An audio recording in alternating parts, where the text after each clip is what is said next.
Una sana alimentazione, una vita fatta di sacrifici lavorativi e soprattutto tanta fede. Sono questi gli ingredienti dell'elisir di lunga vita del nonnino favarese Giuseppe Percontra, che ha raggiunto un importante traguardo, i suoi 100 anni. Nonostante la venerante età, nonno Giuseppe gode di una buona salute, anche se ha qualche problemino di udito. Una vita la sua all'insegna di sacrifici lavorativi. All'età di 8 anni inizia a lavorare presso la miniera Ciovolotta, alle dipendenze del cognato e successivamente in altre miniere della provincia di Agrigento e di Caltanissetta. Al giorno ha passato 100 anni. E con la grazia di Dio E pure, con la no? grazia del Signore. A messa ogni giorno, bravissimo. Questo è un grande esempio. Quando non ci posso venire, ti ringrazio. Bravo. Che ci vuole dire a tutti questi favarisi che ci ascoltano qua? Per arrivare a 100 anni che hanno a fare? Che hanno a fare? O Signore la va a dire. Bravissimo. Bravissimo, bravo. E io ho parlato con il Signore. Ora avanti si va a parlare. Ma vedi, questo è il segreto allora, grazie. Nel 1935 sposa Giuseppa Immacolata Bosco. Dalla loro unione sono nati 5 figli: Angelo, Calogero, Antonio, Carmela e Rita. La festa ha avuto inizio proprio questa mattina con la celebrazione di una Santa Messa officiata da Don Alessandro di Fede Sant'Angelo presso la parrocchia dell'Itria.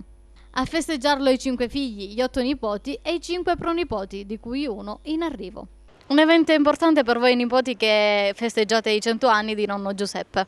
Oggi siamo tutti qui riuniti, nipoti, figli, pronipoti, per festeggiare i 100 anni di nonno Giuseppe. È stato un esempio per tutti noi, nella vita e nel lavoro, perché già a cominciare da 8 anni, per mantenere una famiglia composta da sole sorelle, ha lavorato nelle miniere. È un nonno esemplare, ogni giorno va a messa, va a trovare gli amici. Cosa vuoi augurare a nonno Giuseppe? Altri 100 anni. Mi raccontavi che era uno dei punti di riferimento per te. Un grandissimo punto di riferimento, fin da piccolo, come anche tuttora. I grandi ricordi che ho anche di lui e tutti i racconti della sua vita passata che mi raccontava, quando aveva la mia età che cosa faceva, che cosa ha fatto anche prima di arrivare alla mia età, e mi accoglie sempre con un grande sorriso e mi conosce sempre. Non poteva mancare la comunità parrocchiale dell'Itria, che per l'occasione ha regalato a nonno Giuseppe un quadro della Madonna col bambino. Presente anche il sindaco di Favara Rosario Manganella, che ha voluto omaggiare il signor Giuseppe Percontra con una targa ricordo.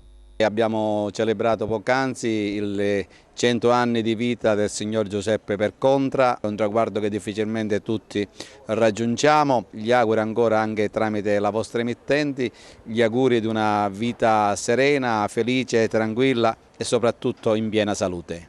A conclusione della celebrazione eucaristica, un buffet offerto dalla famiglia presso il giardino della chiesa.